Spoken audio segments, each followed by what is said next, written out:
آج کی ویڈیو میں ہم آپ کو الیکشن میں کامیابی کا بڑا راز بتائیں گے۔ ناظرین کرام، ووٹ بندے کی بہت بڑی طاقت ہے۔ اگر ہم اس طاقت کا صحیح استعمال کرتے ہیں تو اپنے ملک کو، اپنے معاشرے کو خوشحال اور کامیاب بنا سکتے ہیں، اور اگر ہم اپنی اسی طاقت کا صحیح استعمال نہیں کرتے تو نہ صرف ہم اپنے آپ کو بلکہ اپنے ملک اور اپنے معاشرے کو نقصان پہنچائیں گے، اور اس کے ذمہ دار ہم خود ہوں گے۔ اسلام میں ووٹ کی کیا حیثیت ہے، تھوڑی اس پر وضاحت کریں گے، اس کے بعد الیکشن میں کامیابی کا بڑا راز بتائیں گے۔ ناظرین کرام، شرعی نقطہ نظر سے ووٹ کی حیثیت شہادت اور گواہی کی سی ہے۔ جس طرح جھوٹی گواہی دینا حرام اور ناجائز ہے، اسی طرح ضرورت کے موقع پر شہادت کو چھپانا بھی حرام ہے۔ اللہ سبحانہ تعالیٰ کا ارشاد ہے کہ اور تم گواہی کو نہ چھپاؤ، اور جو شخص گواہی کو چھپائے اس کا دل گناہگار ہے، بحوالہ سورہ بقرہ۔ رسول اللہ صلی اللہ علیہ وآلہ وسلم نے ارشاد فرمایا کہ جسے گواہی کے لیے بلایا جائے پھر وہ اسے چھپائے تو ایسا ہے جیسے جھوٹی گواہی دینے والا۔ آج کل کے موجودہ دور کی سیاست نے الیکشن اور ووٹ کے الفاظ کو اتنا بدنام کر دیا ہے کہ یہ الفاظ سنتے ہی مکر و فریب، جھوٹ اور دغا بازی کا تصور ذہن میں آ جاتا ہے۔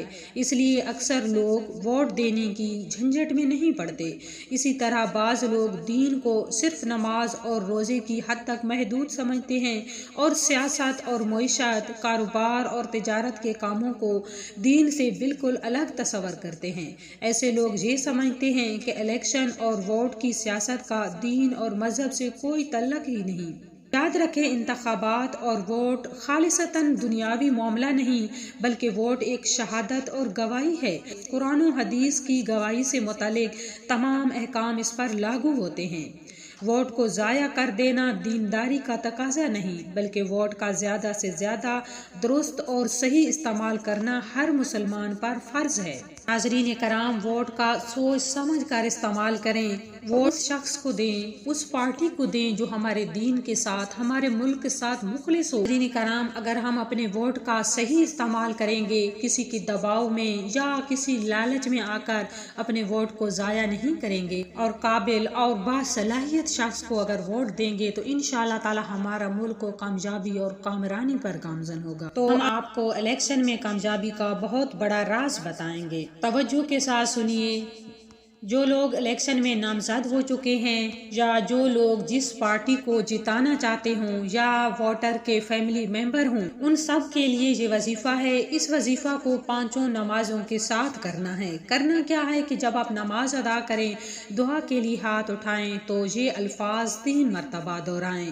وہ الفاظ ہیں: یا ارحم الراحمین، یا ارحم الراحمین، یا ارحم الراحمین۔ کہا جاتا ہے کہ جو شخص ان الفاظ کو 3 مرتبہ دہراتا ہے تو ایک فرشتہ حاضر ہو جاتا ہے اور وہ عرض کرتا ہے کہ بتا اے شخص، تیری کیا حاجت ہے؟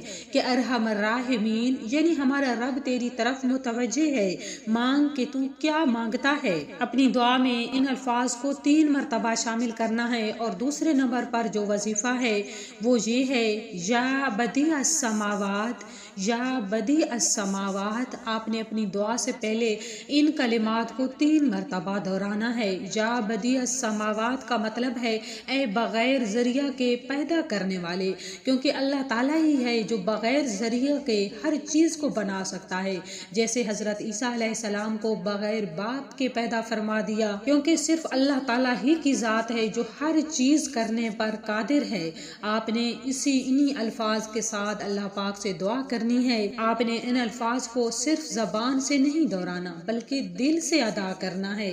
آپ ان الفاظ کو دل کے ساتھ ادا کریں گے تو اللہ پاک آپ کی طرف متوجہ ہوں گے اور آپ کی دعا کو ضرور قبول فرمائیں گے۔ یہ وظیفہ صرف الیکشن میں کامیابی کے لیے نہیں ہے، بلکہ وہ لوگ جو ڈاکٹر بننا چاہتے ہیں، جو انجینئر بننا چاہتے ہیں، جو کسی اعلیٰ عہدے پر فائز ہونا چاہتے ہیں، یا کہیں اعلیٰ مقام حاصل کرنا کرنا چاہتے ہیں، اعلیٰ عہدے پر ملازمت پانا چاہتے ہیں یا کسی بھی جگہ پر کامیابی پانا چاہتے ہیں تو ان الفاظ کو دل کی گہرائیوں کے ساتھ ادا کریں۔ ہر نماز میں جب بھی دعا کے لیے ہاتھ اٹھائیں، چاہے آپ نماز میں دعا کے لیے ہاتھ اٹھائیں یا نماز کے علاوہ کسی وقت دعا کے لیے ہاتھ اٹھائیں، تو ان الفاظ کو دل کی گہرائیوں کے ساتھ ادا کریں۔ انشاءاللہ تعالی الرحمن الراحمین ہمارا مالک، ہمارا رب آپ کی طرف متوجہ ہوگا، آپ کی دعاؤں کو قبول فرمائے گا۔ آخر میں ہماری دعا ہے کہ اللہ رب العالمین ہم سب کو اپنے ووٹ کا صحیح استعمال کرنے کی توفیق عطا فرمائے، آمین۔ وآخر دعوانا الحمدللہ رب العالمین۔ اللہ حافظ۔